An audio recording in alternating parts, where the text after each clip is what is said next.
argame. Ajjeechaa Hacaaluun kan shakkamte Laamroot Kamaal bilisaan baate Oromiyaa keessa malaammaltummaan hammaatu ibsame. Aangoonni mootummaa hojjetaan mootummaa immoo adaraa aangoo ofiishaaliitti kenname kan seeraan bahachuu ture jira malee malaammaluun yookiin hatuun isaanirra hin jiru jedhe.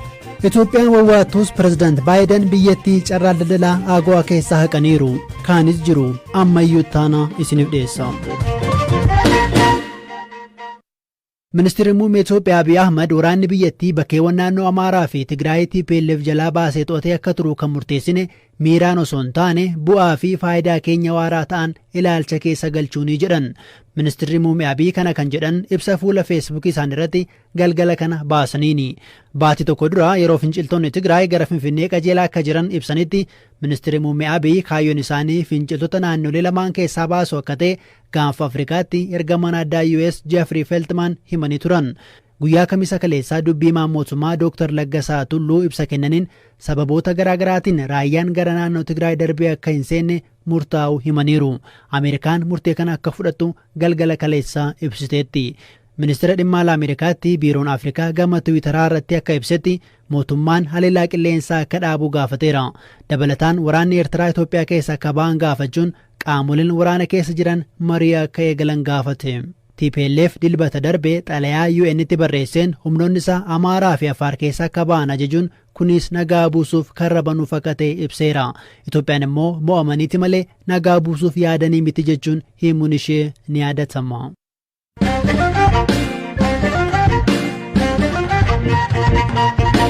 Pireezidantiin Ameerikaa Joo Baayiden Itoophiyaa carraa daldalaa qaraxaarraa bilisaa fi AGOA jedhamurraa haqan. Murteen kun torban sanbata boruurraa eegalee hojiirra oola.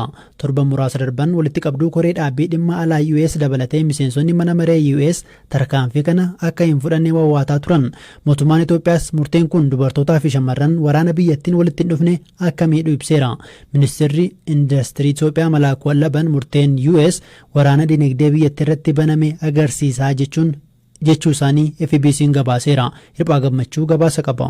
Itoophiyaan alattis biyyoonni biroo lama Geenii fi Maaliinis sababa fonqolcha mootummaa humnoonni waraanaa isaanii raawwataniin carraa AGOA keessaa guutumaan haqamuu White House ibseera. Jalqaba sadaasa darbee Ameerikaan biyyoonni sadan carraa daldalaa qaraxarraa bilisaa kan argachuudhaaf ulaagaa barbaachisuun guunnee jechuun guyyoota 60 keessatti akka fooyyessaniif akeekkachiistee yeroof faayidaa AGOA akka hin argannes haqxee turte. Itoophiyaan faayidaa kana akka hin arganne kan haqamte waraana kaaba Itoophiyaatti adeemaa jiruun walqabatee sarbamoota mirgoota namoomaa raawwatamaniin ta'uu labsiin pireezidantii Baayiden raggaasisan ni mul'isa. Sadaasa darbees miseensota koongirensii dabalatee namoonni hedduun Ameerikaan murtee Itoophiyaa AGOA keessaa haquu irra deebiin akka ilaaltu gaafataa turan. Mootummaan Itoophiyaas murtee Yuunaayitid Isteetsi sagantaa AGOA keessaa Itoophiyaa haquudhaaf fudhate. Kanaan baay'ee gadduun murtee kana akka kaastuu fi carraaqqii Itoophiyaan nagaa buusuudhaaf seera kabachiisuudhaaf taasistu akka deeggarus gaafatee ture. Itoophiyaan carraa daldalaa qaraxarraa bilisaa kanatti fayyadamuun oomishaalee gara gabaa Ameerikaatti erguudhaan sharafa alaa waggaatti hanga doolaara miliyoona 100 argachaa akka turte ragaaleen ni mul'isu. Dabalataan AGOA'n Itoophiyaa keessatti namoota 100,000 oliif carraa hojii uumee akka tures ni himama. United States qaamoleen waraana kaaba Itoophiyaatti gaggeeffamaa jiru keessatti hirmaatan akka walii galuun dhukaasa dhaaban irra deebistee gaafachaa kan turte yoo ta'u, namoota lola kana keessatti gahee qabu jetturras uggura viizaa kaa'uun ishee ni yaadatama.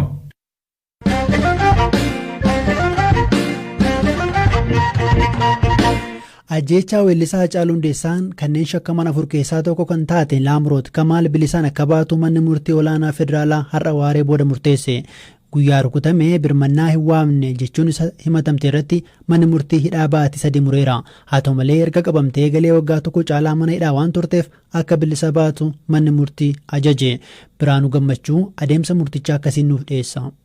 Laamroot Kamaal wayita ajjechaan artistichaa raawwateetti lubbuu isaa baraaruuf tumsuurraa dhibaa'ummaa agarsiisuu isheetiin jedhame kun kan irratti murtaa'e. Kanaan dura abbaan alangaa Laamroot Kamaal michuu ishee yeroof to'annaa jala hin oollerraa ergama fudhattee artist Hacaaluu gara iddoo itti ajjeefamee fudhattee deemuun akka hin ajjeefamu haala mijeessiteerti jechuun ture abbaan alangaa mana murtii olaanaa federaalaatti kan himate. Manni murtichaas guraandhala 25 bara 2021 Laamroot Kamaal ajjechaan artist Hacaaluu akka raawwatamuuf ga'ee haala mijeessuu baachuu ishee kan agarsiisu ragaaleen namootaas ta'e sanadaa akka hin dhiyaanne himuun bilisaan akka gadhiifamtu murteessee ture. Haa ta'u malee abbaan alangaa murtee kana mormuun mana murtii waliigalaa federaalaatti oliyyatee ture. Mana murtii waliigalaa federaalaatti dhaddachi oliyyannoo lammaffaas ragaaleen Laamroot Kamaal gahee haala mijeessuu baachuu ishee agarsiisu akka hin dhiyaanne himee ture. Haa ta'u malee murtee manni murtii jalaa bilisaan gadhiifamtu jechuun murteesse haquun dhimmi ishee seera yakkaa bara 1996 bahe keewwata 575 muraa tokkoon akka ilaalamu jechuun gara mana murtii jalaatti deebise. Keewwanni kun namni kamuu bifa ofiisaa irrattis ta'e nama biraa irratti balaa hin qaqqabsiifne nama lubbuunsaa namummaa yookiin fayyummaa isaa irratti miidhaan qaqqabuu danda'u gargaaruu osoo danda'u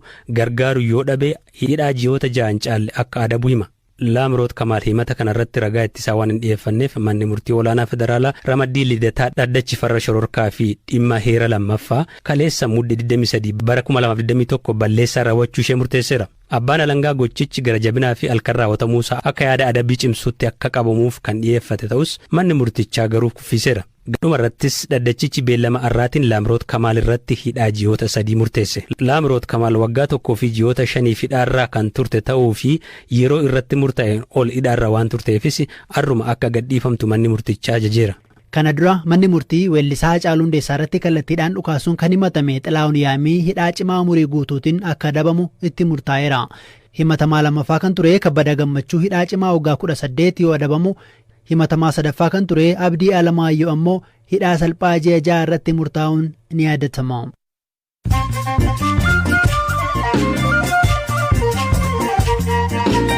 Sagantaa BBC Afaan Oromoo caqasaa jirtu oduuwwan gaggabaaboon isinitti himaa. Itoophiyaatti namoonni miiliyoona 22 deeggarsa namummaa barbaadu jedhee dhaabbanni mootummoota gamtoomanii kutaalee Itoophiyaa hedduu keessatti lakkoofsi namoota deeggarsa namummaa barbaadanii akkaan dabalaa jiraachuu dhaabbatichatti waajjira olaanaa dhimma deeggarsa namummaatu beeksise. TV'n foddaa isaa raabuun nyaata dhamdhaman Jaappaan keessatti hojjetame. Akka gabaasa Rooyitersitti meeshaan akka fuullee yookiin pilaastikii haayijiinik fiilm jedhamu foddaa TV irratti erga maxxanfame booda arraabaan foddicha arraabuun dhandhamu. Karaa TV kanaa namni akka dhandhama sooratu fedhee argatuuf TVchi meeshaalee 10 waliin wal qabsiifameera.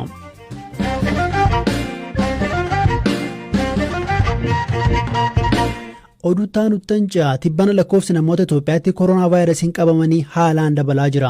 Qorannoo guyyaa kamisaa taasifameen namoota 13,000 ol qorataman keessaa gara 4,000 kan siqan irratti vaayirasichi irratti argamu Ministeerri Fayyaa Itoophiyaa ibseera. Dhimma kana kan gaafanne Ministeerri Deetaan Ministeera Fayyaa Itoophiyaa Dr. Darajjee Dhugumaa haala yaaddeessaa jedhamuun tatamsa'inni haalaan dabaluu himu. ያለፈውን አንድ ሳምንት ለብቻው ለይተን ስናይ ኬዞች በጣም በከፍተኛ ሁኔታ የመጨመር torban darbe qofa adda baasne gaafa laallu lakkoofsi namoota qabamanii dabaluu agarsiisa. Torban darbe kanneen qorataman keessaa 3% qofa irratti ture koronaa vaayirasiin kan argame. Gabaasuma kaleessa qofaa gaafa ilaallu garuu kanneen qorataman keessaa 28% vaayirasichi irratti argamuu mul'isa. Torban darbe keessaa namoota 53,000 ol qoranne namoonni 8,500 ta'an poozitivii ta'aniiru. Namoonni 34 du'aniiru. 400 ol kan ta'an ammoo yaala atattamaa barbaadu. Tatamsa'inni vaayirasii kana haala yaaddessaa ta'een dabalaa jira. Biyya keenya keessatti marsaan afuraffaa tatamsa'ina vaayirasichaa jalqabaa akka jiru ni beekama. Gosti koovidii Omikron jedhamuu fi biyyoota birootti mul'ate biyya keenyattis sadarkaa mul'achuu danda'uun mallattooleen isaa mul'achaa jiru. Tatamsa'inni sadarkaa yaaddessaa irra ga'ee mul'achaa jira. ስለዚህ አስጊ ደረጃ ላይ በጣም ከፍተኛ መጨመር እየታየ እንደሆነ አይተናል. Gosti Covid Omikron jedhamuu fi teellana Afrikaa kibbaatti jalqaba argame biyyoota addunyaa hedduutti mul'ateera. Qorattoonni UK namoota utaalloo yookiin immoo qufaa qaban keessaa walakkaan kan Covidiin qabaman ta'uu malu jechuun akeekkachiisaniiru. Gosti kun biyya ollaa Itoophiyaa taate Keeniyaatti dabalatee biyyoota Afrikaa kaanittis mul'ateera. Itoophiyaa keessa gidduu kana namoonni qufaan itti hammaatu ibsaa jiru. Omikroon Itoophiyaa seeneeraa jennee kan gaafanne Dr. Darajjee Dhugumaa deebii kana kennan. በህብረተሰብ ጤና ኢንስቲትዩት ከተለያየ ቦታ ሰብስቦ ናሙናውን እየመረመረ ይገኛል። እንግዲህ ምልክቶቹ በአጠቃላይ ኢንስቲትዩቲን eegumsa fayyaa hawaasaa Itoophiyaa bakkeewwan garaagaraatti saamuda fudhatee qorataa jira. Tatamsa'inni dabaluu akkasumas lakkoofsi namoota du'anii dabaluu Omikron akka jiru agarsiisa. Haa ta'u malee qorannoo taasisnee saamuda fudhannee hanga mirkaneessinetti ifatti jira jedhanii dubbachuun ni ulfaata. Amma qorannoo irra jirra. በአጠቃላይ ለማህበረሰባችንና ለሁሉም ለሚዲያዎቻችን ይፋ እናደርጋለን። አሁን ግን ጥናት ላይ ያለው tatamsa'ina gosa koronaa vaayirasii to'achuuf namoonni talaallii akka fudhatan gorfama. Ammatti Itoophiyaa keessa namoonni miiliyoona 9 ol talaallii argachuu Ministeerri Fayyaa Itoophiyaa ibseera. kunneen fedhii irratti hundaa'ee kanneen talaallii fudhatanidha. Ta'us ammallee hubannoon namni waa'ee talaallichaa qabu ilaalamuu qabaa jedhu Dr. Darajjeen. Fuula duratti akka karooraatti ogeeyyiin fayyaa talaallicha hin fudhanne akka hojii hin seenne yookiin halkan bulanii akka hin dalagne dhorkuuf ministeerichi yaada akka qabu Dr. Darajjeen BBC'tti himaniiru.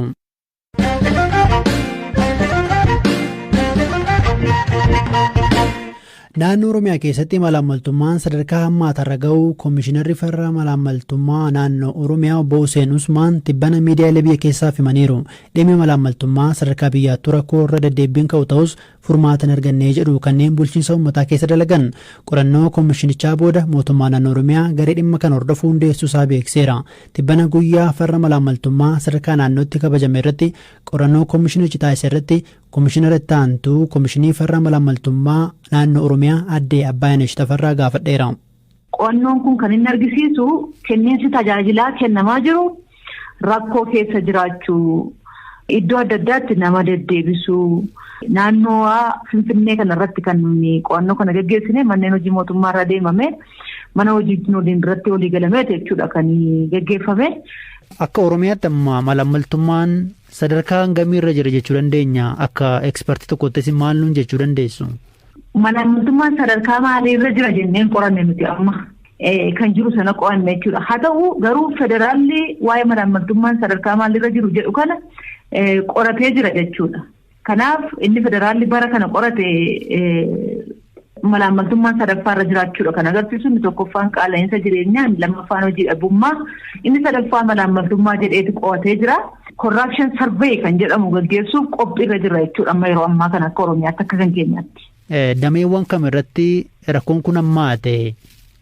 Qo'annoo keenya ammaatiin kan adda ba'e kan amma waa'ee kan tajaajilaatiin kaafne kanneen akka humna ibsaa, waajjira lafaa, isaan kanaan rakkoon akka jiru jechuudha. Akka rakkoon jiru mana qopheessaa, bulchiinsota magaalaa keessaa waajjiroota akkasii kanarra deemamee qo'annoo namaa kun gaggeeffame rakkoo qabu hawaasni kaasee deddeebii waggaa dheeraa akka deddeebi'an kenniinsi tajaajilaa kennamaa jiru akka sirrii hin taane lafa kaa'amee jira jechuudha.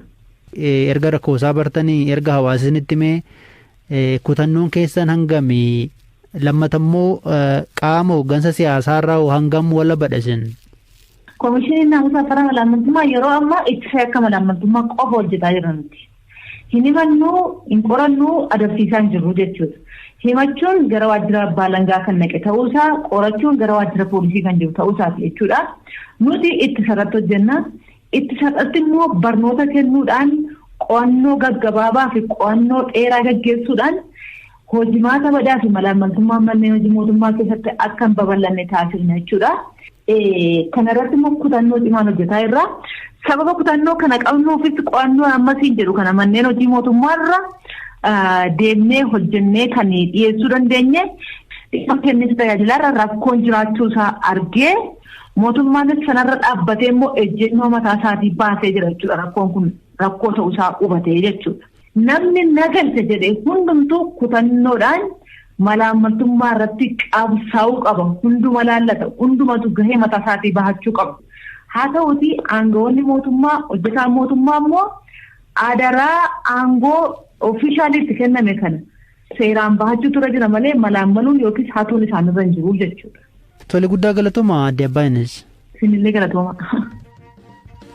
Dhaggeeffattoota keenya sagantaan BBC Afaan Oromoo jimaata galgalaa xumuramee torban dhufu walitti deebinaa ammayyuu taanaan ture kan isiniif qopheesse immoo Biraanuu Gammachuudha. Halkan gaarii.